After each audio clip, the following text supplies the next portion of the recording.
Side खबरों के लिए सब्सक्राइब करें फ्लेम मीडिया और उसके बाद बेल आइकन को प्रेस करें ताकि सबसे पहले आपको मिले एक्सक्लूसिव खबरें।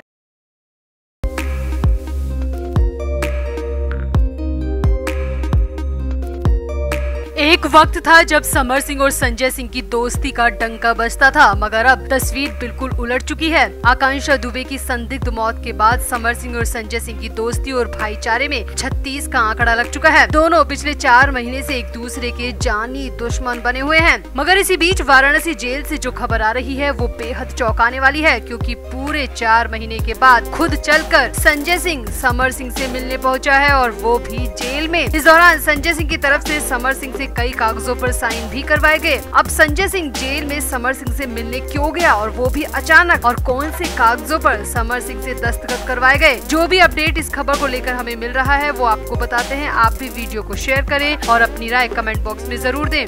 तो संजय सिंह इस वक्त जमानत पर जेल से रिहा है। रिहा होने के बाद से संजय सिंह की तबीयत लगातार बिगड़ती जा रही है। 2 बार तो हालत इतनी ज्यादा बिगड़ गई कि संजय सिंह को इमरजेंसी में भर्ती भी करवाना पड़ा, और एक बार तो लखनऊ से दिल्ली तक रेफर कर दिया गया।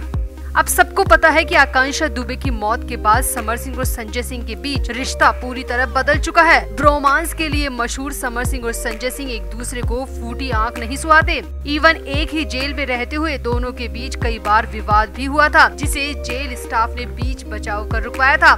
अब आकांक्षा की मौत के मामले में दोनों पर एक ही जैसे आरोप है। समर सिंह पर धारा 306 के तहत आरोप है, तो संजय सिंह पर समर सिंह का साथ देने के आरोप है। साथ ही साथ आकांक्षा की 41 करोड़ की सोशल मीडिया से हुई कमाई को हड़पने का आरोप भी संजय सिंह पर है।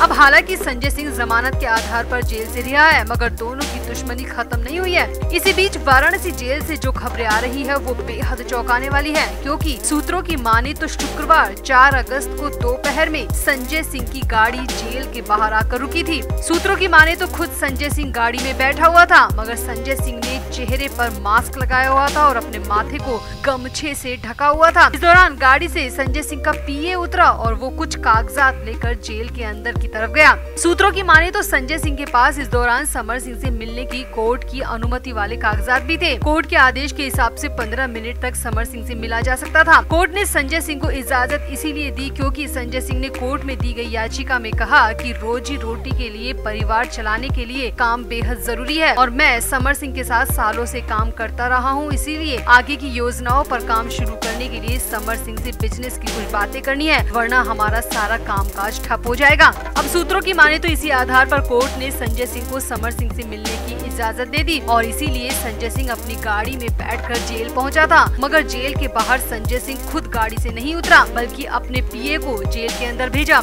और सूत्रों की माने तो पीए ने जेल कर्मियों को पहले कोर्ट के कागजात दिखाए और फिर जो फाइल अपने साथ लेकर गया था वो भी जेल कर्मियों को चेक करवाई।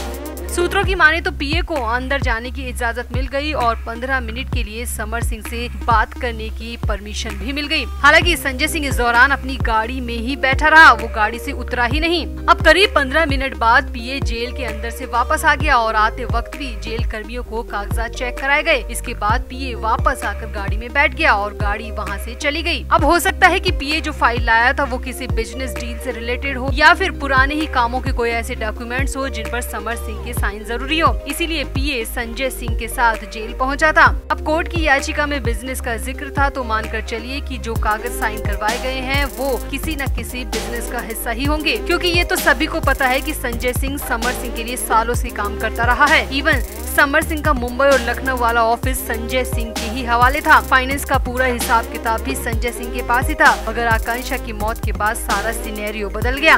हालांकि यहाँ पर बड़ी बात यह है कि संजय सिंह जेल के बाहर आकर भी अंदर नहीं गया, वो खुद समर सिंह तक नहीं गया बल्कि अपनी पीए को भेजा। अब संजय सिंह के अंदर नहीं जाने की 3 वजह हो सकती है। पहली तो वो समर सिंह से दूर ही रहना चाहता हो, दूसरी ये कि वो खुद इस जेल में 2 महीने तक रहा है, ऐसे में वो जेल के अंदर जाकर अपने जख्मों को फिर से हरा नहीं करना चाहता, या फिर तीसरी कि हो सकता है संजय सिंह की तबीयत अभी पूरी तरह ठीक ना हुई हो। तो आपको क्या लगता है, वो कागजातों वाली फाइल बिजनेस के सिलसिले से जुड़ी हुई थी, या फिर समर सिंह तक कोई हिडन मैसेज पहुंचाने के लिए कागजातों का सहारा लिया गया? जेल के बाहर आकर भी संजय सिंह समर सिंह से मिलने अंदर नहीं गया। आप इस पूरे मामले पर अपनी राय कमेंट बॉक्स में जरूर दें और वीडियो को भी शेयर करें। तो बॉलीवुड के सबसे बड़े सबसे मशहूर आर्ट डायरेक्टर नितिन देसाई अब दूसरी दुनिया के सफर पर जा चुके हैं। परिवार और बॉलीवुड के कई लोगों की मौजूदगी में नितिन देसाई को आखिरी विदाई दे दी गई। नितिन देसाई की आखिरी इच्छा के मुताबिक उनकी आखिरी विदाई की तमाम रस्में उनके एंडी स्टूडियो में ही की गई, जहां पर बॉलीवुड स्टार आमिर खान, डायरेक्टर आशुतोष गोवारिकर, सोनाली कुलकर्णी और मराठी सिनेमा के कई कलाकार श्रद्धांजलि देने पहुंचे। इस दौरान नितिन देसाई के परिवार का रो रो कर बुरा हाल नजर आया। बेटा, बेटी और पत्नी तीनों बदहवास हालत में दिखे। वहीं पुलिस को इस पूरे मामले में कई संदेह दिख रहे हैं, कई लूप होल्स दिख रहे हैं, क्योंकि पुलिस को नितिन देसाई की आवाज में रिकॉर्ड किए गए 11 ऑडियो क्लिप मिले हैं। 11 में से एक रिकॉर्डिंग तो 20 मिनट की बताई जा रही है, वहीं कोई 17 मिनट की है और कई रिकॉर्डिंग 2-2, 3-3 मिनट की भी है। इन रिकॉर्डिंग में नितिन देसाई ने अपने साथ हुई सारी साजिश की बात की है।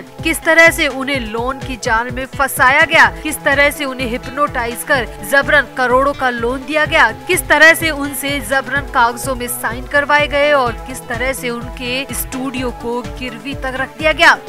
अब इन रिकॉर्डिंग से साफ है कि नितिन देसाई की मौत सामान्य सुसाइड नहीं है, बल्कि उन्हें जालसाजी में फंसाया गया और पूरी प्लानिंग के तहत उनके एंडी स्टूडियो को हड़पने की कोशिश की गई।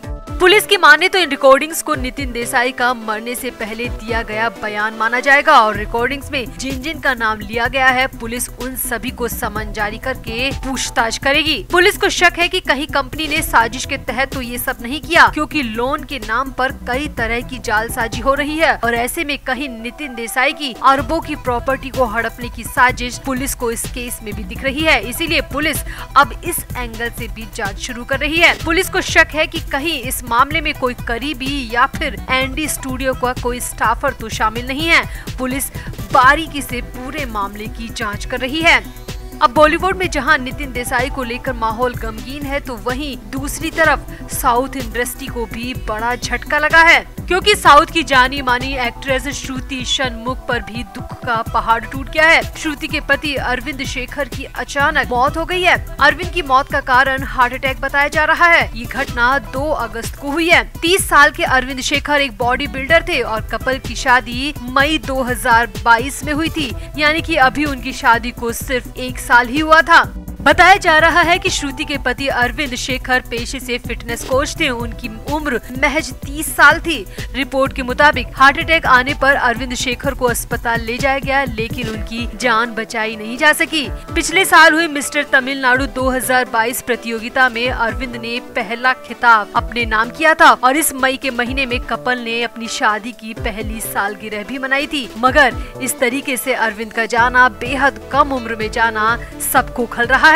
तो दोनों ही खबर आपने देखी। एक तरफ जहां नितिन देसाई 250 करोड़ के लोन में फंसे थे, तो वहीं दूसरी तरफ बॉडी बिल्डर और दूसरों की फिटनेस बनाने वाले अरविंद यूं अचानक हार्ट अटैक का शिकार हो गए। तो आपको क्या लगता है, पैसे और शोहरत की चाह में सिनेमा में जिंदगी को सस्ता कर दिया है? नाम चमकाने और बॉडी को हद से ज्यादा फिट रखने की चाहत ने जीते जागते शरीर को बेजान कर दिया है? आप भी कमेंट करके जरूर बताएं और वीडियो को भी शेयर करें।